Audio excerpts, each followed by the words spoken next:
အခုပဲဆုံးဖြတ်ချက်ချလိုက်ပါကိုဘဝရဲ့လက်ကျန်နေ့ရက်လေးတွေမှာ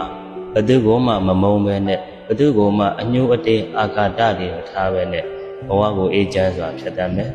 စိတ်ကိုပူလောင်စေမယ့်အရာစိတ်ကိုလေးလံစေမယ့်အရာတွေကိုလွတ်ချနိုင်ဖို့ဝေးဝေးကနေရှောင်ကျဉ်တတ်ဖို့ကြိုးစားနေထိုင်မယ်မျက်ရည်ကျလွယ်တဲ့စိတ်ထားဝမ်းနည်းလွယ်တဲ့စိတ်ထားတွေကိုပြုပြင်ပြီးတော့ကိုယ်အရင်ကလိုခလေးမဆန်တော့ပဲနဲ့အေးချမ်းတည်ငြိမ်စွာဘဝကိုဖြတ်သန်းမယ်မငြိမ်သက်တဲ့စိတ်ထားတွေကို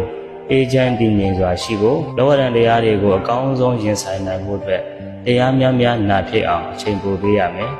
လူဘဝကြီးကိုရုပ်လှခြင်းရုပ်မလှခြင်းနဲ့မတိုင်းတာပဲနဲ့စိတ်ထားကောင်းခြင်းစိတ်ထားမကောင်းခြင်းနဲ့ပဲတိုင်းတာရမယ်စီးစိမ်ဥစ္စာများစွာရှိခြင်းစီးစိမ်ဥစ္စာများစွာမရှိခြင်းနဲ့မတိုင်းတာပဲနဲ့ကုသိုလ်ကောင်းမှုများစွာရှိခြင်းကုသိုလ်ကောင်းမှုများစွာမရှိခြင်းနဲ့ပဲဘဝကိုတိုင်းတာပြီးတော့ဖြတ်သန်းမယ်စီးစိမ်ဥစ္စာများစွာရှိပြီးတော့ကုသိုလ်ကောင်းမှုမရှိပြန်ရင်လည်းပဲဒီဘဝတော့ချမ်းသာမယ်နောက်ဘဝတော့ကောင်းကျိုးချမ်းသာတွေကိုရမှာမဟုတ်ဘူးစီးစိမ်ဥစ္စာလည်းရှိမယ်ကုသိုလ်ကောင်းမှုလည်းရှိထားမယ်ဆိုရင်ဒီဘဝလည်းကောင်းကျိုးချမ်းသာရတယ်လို့နောက်ဘဝတွေမှာလည်းပဲ